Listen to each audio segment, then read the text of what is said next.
So we were definitely just kind of jumped in pretty quickly and raised money from our network of family and friends that we could until the flywheel started to churn a little bit.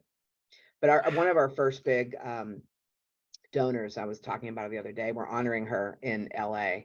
Next week is Alice Waters, the chef from Chez Panisse in Berkeley, California. She responded to a kind of a cold letter that we sent to her, and she responded with a generous check and an offer to help. And her offer to help, by sending letters to the chefs that she knew in California and other prominent chefs of the day, responded by sending checks as well. And we started to understand this power of leadership.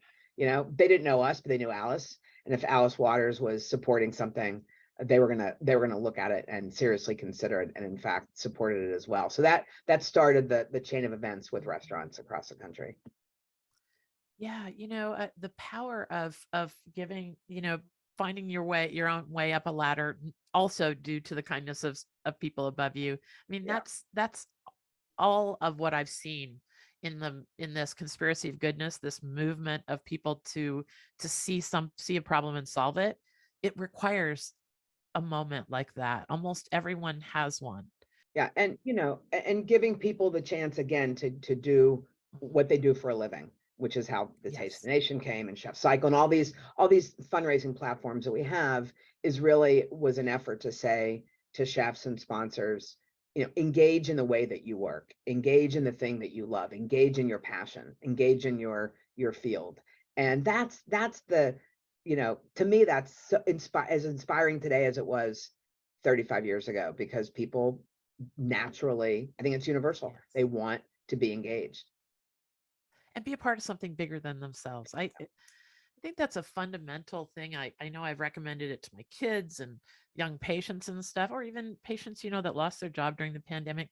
Volunteer for something you care about, and there you're going to find what you're uniquely built to contribute. Very likely, who knows, too, a paid member of the staff might retire, and then you Sure. find a job, or you find Sure. something in your calling, right? Yep. Absolutely. Yeah.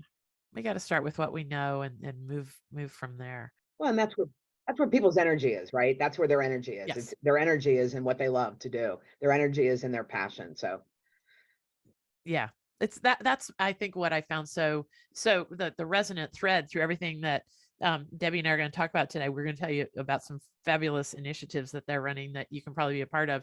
But that is the thread, is that, so much food is life, and food yeah. is celebration, and food is culture. And it just takes us back to that. It just completes a circle, Debbie, to me, that you are finding a way to help others with something that's so fundamental to all our cores.